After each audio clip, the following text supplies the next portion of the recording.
말씀을 통해 주시는 주님의 은총이 이 시간 우리 모두와 함께하기를 기원합니다.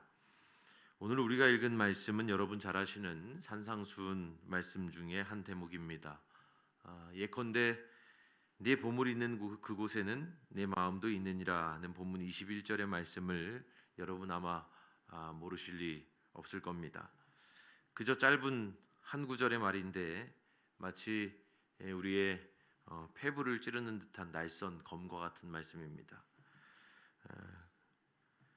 그런 면에서 예수님은 누군가의 표현처럼 말의 경제성을 아시는 분이었다 말할 수 있겠습니다.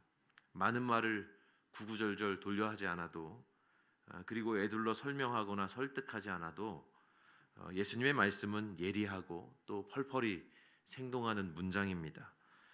우리는 그러한 문장들을 산상수훈에서 계속해서 만나고 있습니다.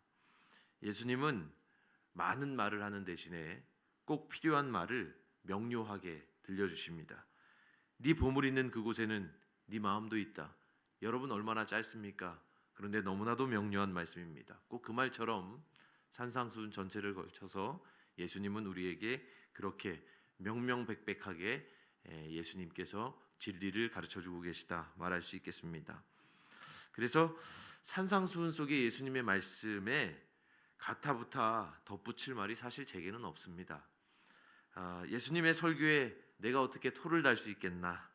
아니 토를 달아서 예수님의 그 확실하고도 명료하신 그 말씀을 혹여나 희미하고 불확실하게 또는 우리가 납득하기 용이하거나 현실 타협적으로 그렇게 만들까 하는 염려가 산상수훈 말씀을 놓고 설교를 준비할 때 드는 생각이기도 합니다.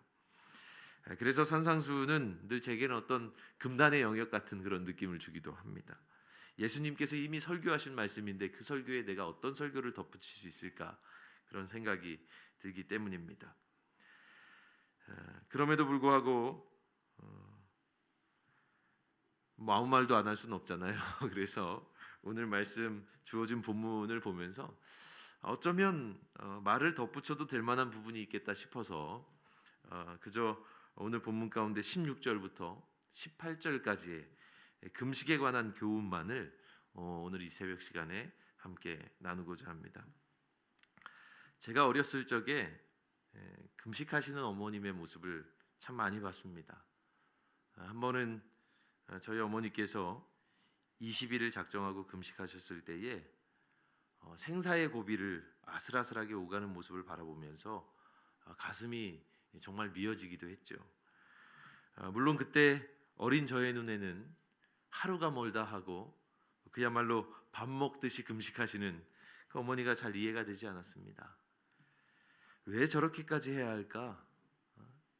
도대체 왜 저토록 위태롭게 스스로를 몰아세우면서까지 생명을 걸고 금식을 해야 되나? 이런 생각을 참 많이 했습니다.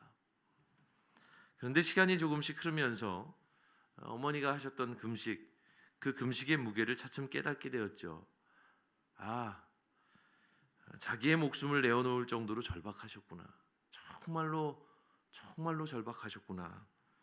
음식을 넘기는 것마저 사치라고 생각할 만큼 그렇게 곡기를 다 끊고 오직 하나님께 매달리는 그것만이 어머니가 붙잡을 수 있는 유일한 일이었구나 알게 된 것이죠.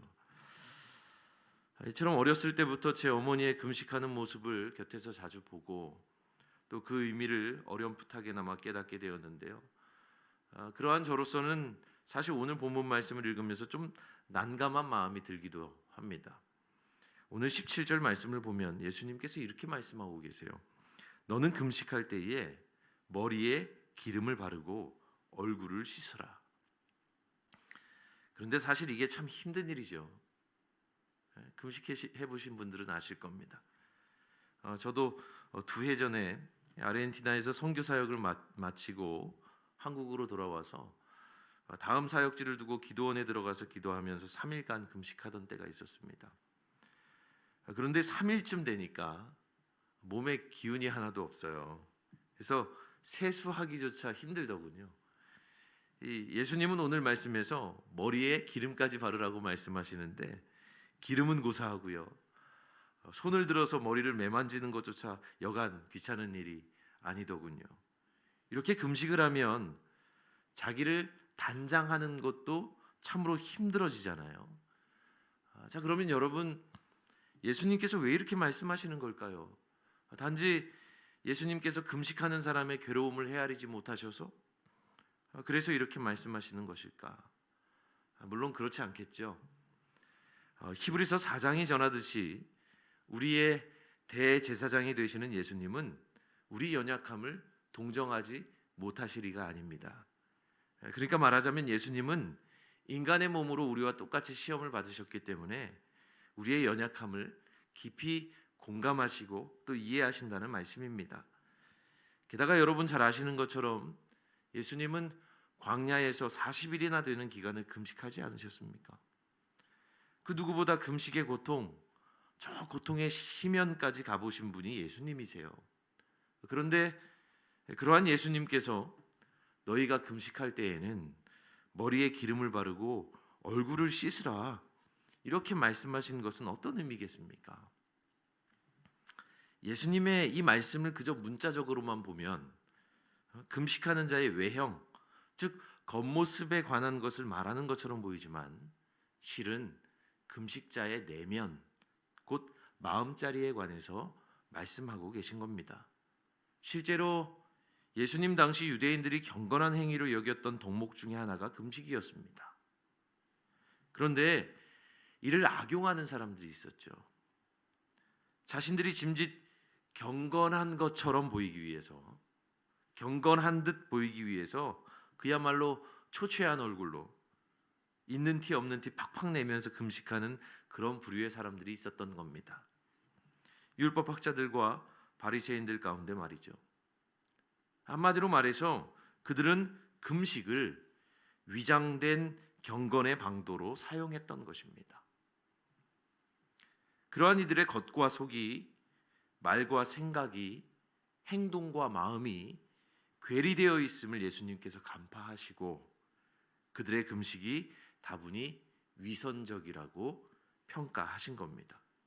그래서 금식할 때는 머리에 기름을 발라라, 얼굴을 씻으라는 그 말씀으로 금식을 자랑처럼, 금식을 경건의 표지처럼 드러내고자 하는 그들의 거칠애를, 그리고 그들의 위선적인 마음을 예수님께서 꼬집으신 겁니다.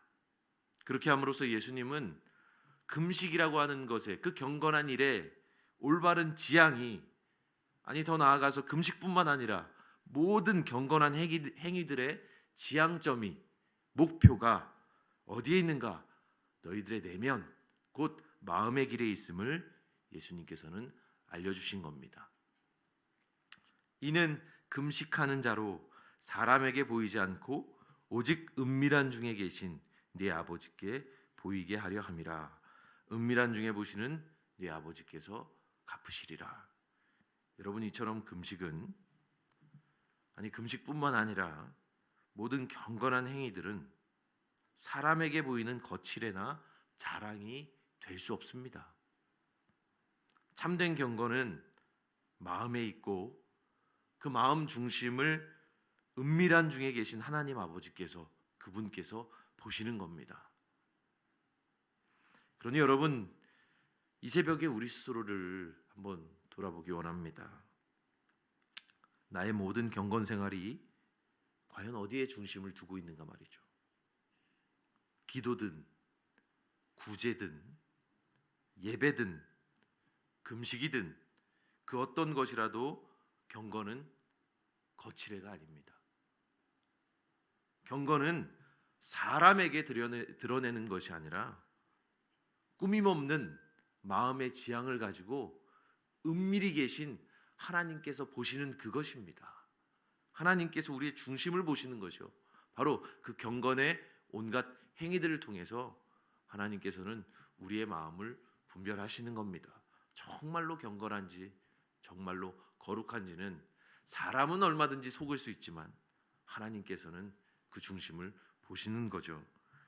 그래서 여러분, 이러한 사실을 꼭 기억하시고 은밀한 중에 우리의 마음을 살피시는, 우리의 중심을 보시는 그 하나님 앞에서 참으로 진실되고도 또 경건한 마음의 지향을 추구하는 저와 여러분이 되기를 주님의 이름으로 기원합니다.